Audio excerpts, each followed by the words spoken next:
राजकीय शिक्षक संघ की प्रांतीय कार्यकारिणी के गठन को लेकर चल रही चुनावी सरगर्मी आज मतदान के साथ संपन्न हो गई। शनिवार को राजकीय इंटर कॉलेज अल्मोड़ा में चुनाव पूरी तरह से शांतिपूर्ण, निष्पक्ष और सुव्यवस्थित वातावरण में आयोजित किए गए। लोकतंत्र के इस उत्सव में अल्मोड़ा जनपद के राजकीय माध्यमिक विद्यालयों के शिक्षकों ने जबरदस्त उत्साह दिखाया और सुबह से ही निर्धारित मतदान केंद्र पर पहुंचकर लोकतांत्रिक तरीके से अपने मताधिकार का प्रयोग किया। इस चुनाव में संगठन के प्रति शिक्षकों की गहरी निष्ठा और सक्रिय भागीदारी साफ देखने को मिली, जहां जिले भर से आए लगभग 2300 शिक्षकों ने लाइन में लगकर अपने वोट डाले। चुनाव प्रक्रिया को पूरी तरह पारदर्शी और विवाद रहित बनाने के लिए प्रशासन और निर्वाचन टीम द्वारा पुख्ता इंतजाम किए गए थे, जिसके चलते कहीं से भी किसी अप्रिय घटना की सूचना नहीं है। मतदान के दौरान पूरे परिसर में भारी उत्साह का माहौल रहा और शिक्षकों ने संगठन के नए एवं मजबूत नेतृत्व को चुनने में बढ़ चढ़कर अपनी भूमिका निभाई। मतदान संपन्न होने के बाद अब सभी की निगाहें मतगणना और आने वाले चुनाव परिणामों पर टिकी हैं, जिसके तुरंत बाद राजकीय शिक्षक संघ की नई प्रांतीय कार्यकारिणी के नाम घोषित किए जाएंगे।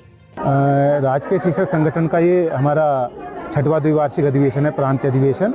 और इस अधिवेशन में जो हमारी शिक्षकों की समस्या है, विशेषकर हमारी जो गोष्ठियाँ हुई थी कल, उस पर हमारी विभिन्न प्रकार की जो हमारी समस्या 35 होते मांग पत्र है, अलग अलग तरह के प्रमोशन की, पदोन्नति की समस्या, निस्तारण कैसे होगा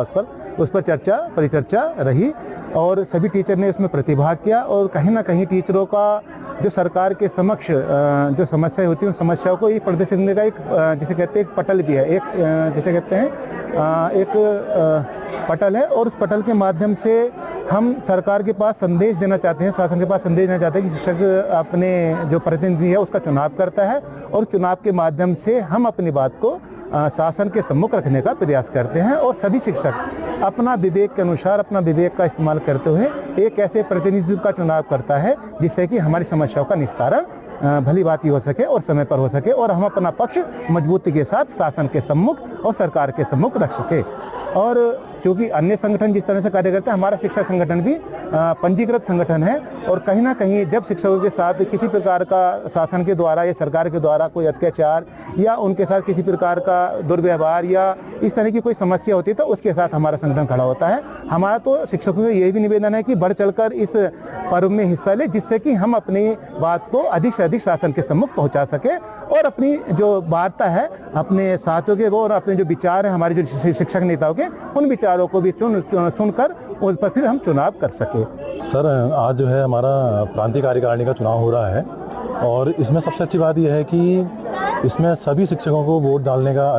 अधिकार मिला हुआ है और ये ऐसा पहली बार हो रहा है। इससे पहले क्या होता था कि डेलीगेट वोट पड़ते थे और उसमें जो है शिक्षकों का जो वास्तविक जो प्रतिनिधित्व होता था, जो शिक्षकों की वास्तविक भावना होती थी मतदान के पीछे, वो नहीं आ पाती थी। तो इस बार पहली बार जो है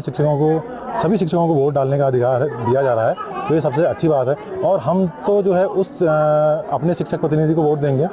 जो हमारी मांगों को लेकर के शासन प्रशासन के ऊपर दबाव बनाएगा, विभाग के ऊपर दबाव बनाएगा, हमारी शिक्षकों की जो रुकी हुई पदोन्नतियाँ हैं उनको करवाएगा,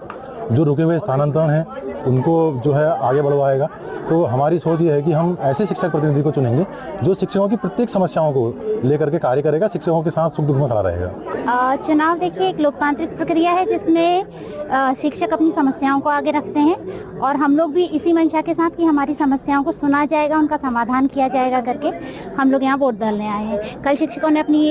लंबित समस्याओं को रखा भी है, जैसे स्थानांतरण है, जैसे दुर्गम में रहने वाले शिक्षक दुर्गम में ही रह गए हैं, पदोन्नति है, ये कई सारे चीज़ें हैं जिनको हम रख रहे हैं और हम इस आशा के साथ वोट कर रहे हैं कि हमारे जो चुने हुए नेता हैं वो इन समस्याओं का संज्ञान लेंगे और भविष्य में इन पर कुछ कार्रवाई की जाएगी।